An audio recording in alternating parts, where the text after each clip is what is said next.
Olá, tudo bem? Esse diário é especial porque no último dia eu tinha falado pra você que eu ainda não tinha feito o meu ultrassom. Eu fiquei em êxtase e eu tô numa felicidade imensa. Falar pra você que o medo te abandona 100% quando você vê que tá tudo bem, não é uma realidade.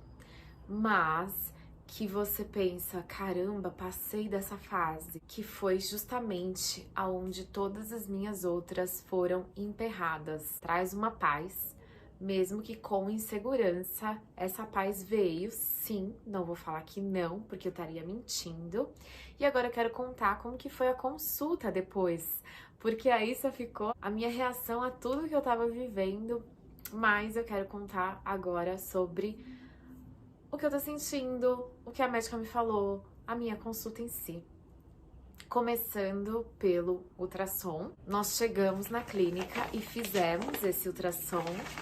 Eu brinquei muito, tanto com a médica quanto com a assistente dela.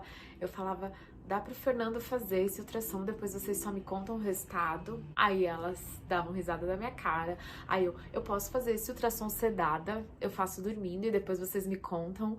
Elas davam risada da minha cara. Sugeriram que desligasse a televisãozinha que você fica assistindo esse ultrassom pra diminuir esse nervosismo todo. Mas eu falei que não precisava, que eu fechava o olho e esperava, não teria problema, porque meu marido tava junto. Eu não achei justo com ele eu fazer desligar e tal. Eu esperei um pouco, eu fiquei lá com o olho fechado, esperei ela falar. Antes de falar qualquer coisa, ela falou: tá tudo ótimo, pode ficar tranquila. Quando ela falou isso, eu sumi dali. Eu sumi dali. Porque eu só conseguia chorar e falar: obrigada, meu Deus, obrigada, meu Deus, obrigada, meu Deus, obrigada, meu Deus, obrigada, meu Deus, obrigada, meu Deus. Eu não acreditava. E aí ela falava: só que eu preciso que você fique quieta, porque se você não ficar quieta, não dá nem pra medir. E ela queria justamente pegar o coração pra que a gente escutasse. E ela falava: só que você fica mexendo, eu não consigo, mas eu não conseguia parar quieta. De tanta era a minha euforia, felicidade, gratidão, alívio. Era uma mistura de coisas, de sensações e sentimentos que eu tava tentando lidar com tudo e ainda assim ficar quieta, não tava conseguindo. E aí ela falou: fica calma, respira. Aí eu, ai, obrigada, eu chorava, né? Lógico, borrei tudo a maquiagem. E aí depois ela me deu essas fotinhos aqui pra eu guardar.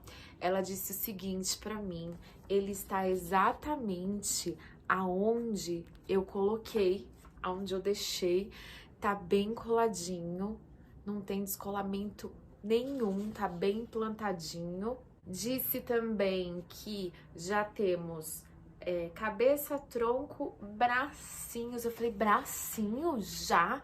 Ela falou: claro, você demorou um monte, ficou engabelando a consulta, porque, como eu expliquei pra vocês, eu estava com bastante medo desse dia, então eu fiquei protelando o máximo que eu conseguisse. Ela pediu pra eu marcar numa semana, eu só marquei pra semana seguinte pra ter certeza que a gente veria alguma coisa. Se você não conhece a minha história, caiu nesse vídeo por acaso, nos meus últimos ultrassons, eu sempre via lá: ah, tem um saquinho gestacional, ai, tem uma vesícula vitelínea, ai, tem um embrião, mas ainda não tem batimentos cardíacos.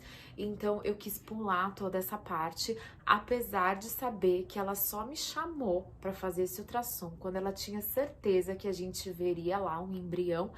Mesmo assim, eu esperei mais um pouquinho para ter mais certeza ainda. E foi a melhor coisa que eu fiz, porque é uma fase que me traumatizou muito. É uma ferida muito aberta ainda para mim. Então, fazer isso com essa segurança foi o que me permitiu fazer, porque foi difícil. E aí, ela me deu essas fotinhos. Não dá pra ver nada ainda é pra gente um borrão, mas pelo que ela me fala, foi muito satisfatório. Ela falou que tá bem feliz com esses resultados. Ele tá medindo 14 milímetros da medida que vai da cabeça até a nádega.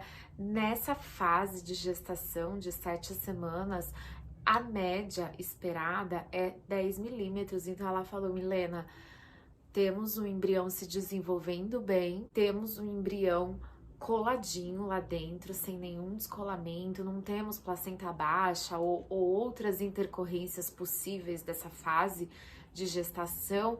Ou seja, ela falou, Milena, chega, para de ficar pensando em medo, insegurança, em coisas negativas, foque no tá tudo bem.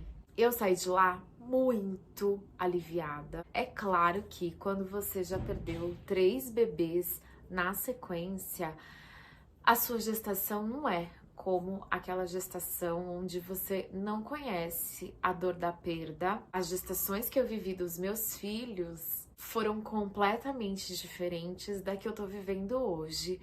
Mesmo assim, fica aquela coisa, sabe, de medo, eu não consigo explicar, apesar de um alívio.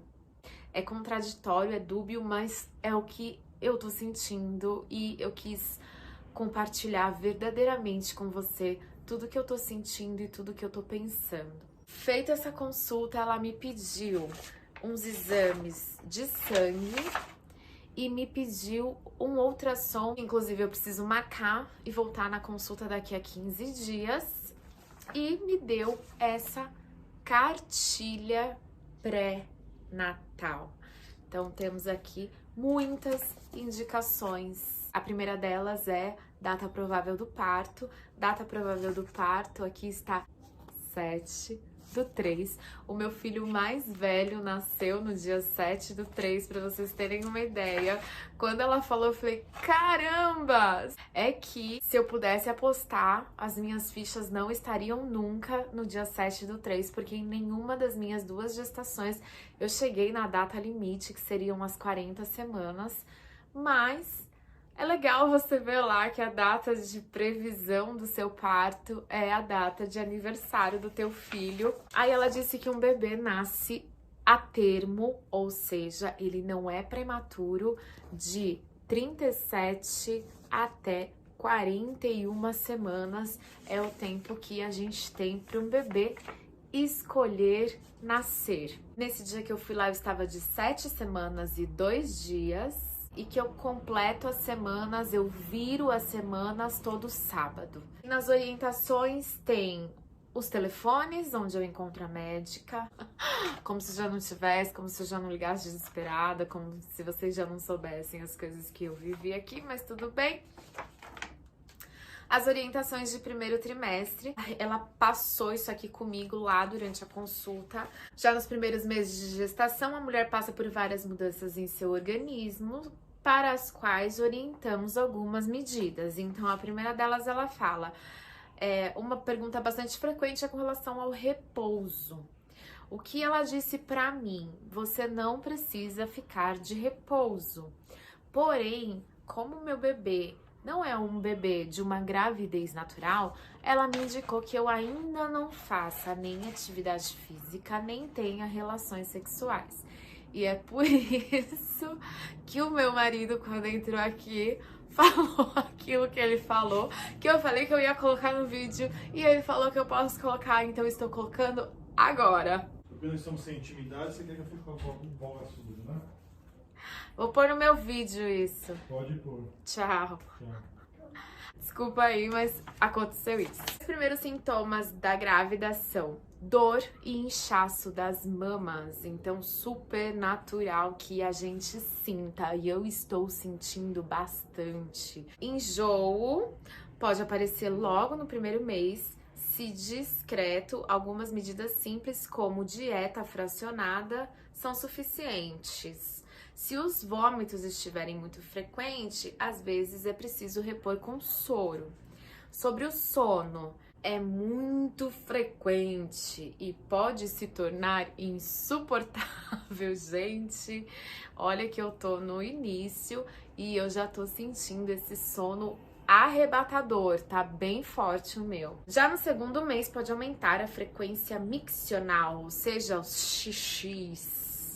Desde o início fazemos profilaxia de varizes, ou seja, cuidados para que a gente não venha a desenvolver com a gestação.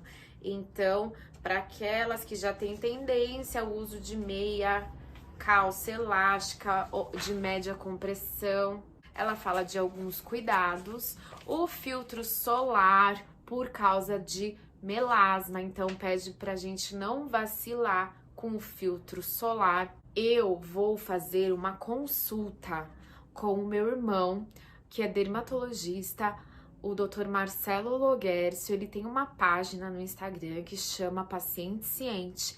Ele dá muitas dicas sobre pele, sobre cabelo, sobre unha, sobre muitas coisas bacanas. E inclusive produtos específicos para mulher grávida, porque o que aconteceu?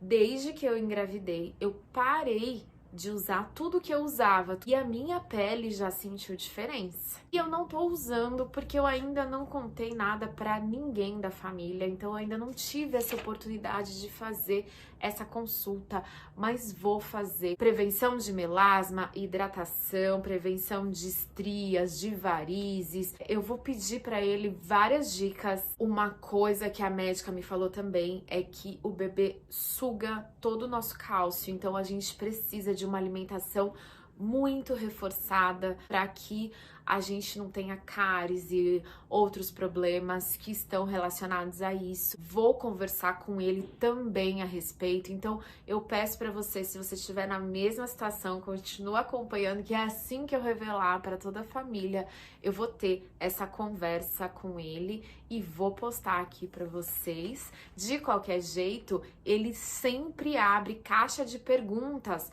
lá no Instagram dele e responde tudo, então aproveita. Usa, abusa, tira suas dúvidas, segue ele lá. Tô deixando na descrição o link que vai direto para a página. Continuando, as gengivas podem ficar mais sensíveis, as necessidades de vitaminas, sais minerais são aumentadas durante a gravidez. Então ela fala aqui de novo, como eu falei para vocês, do cálcio. Se tudo estiver bem, podem ter relações sexuais a partir da 8ª semana de gestação.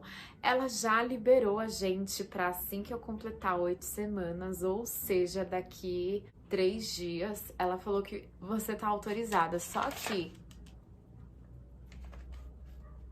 E o medo? Esperei tanto esse momento que eu aguento mais um pouco, sabe? Eu não sei como vai ser. Eu vou dividindo com vocês, mas vamos com calma. Ele também tá com medo, a gente tá com medo, a gente passou por muita coisa. Alterações emocionais são comuns no primeiro e segundo mês. Então ela falou pro meu marido assim: alterações emocionais são comuns no primeiro mês. Então tem dia que ela chora, tem dia que ela grita. Ai, Jesus, faz o quê, né? Mas é isso, e ele já sabe, e ele já espera, e ele já atura. Que bom que ele sabe de tudo isso e que aceita e compreende, porque a gente precisa dessa rede de apoio.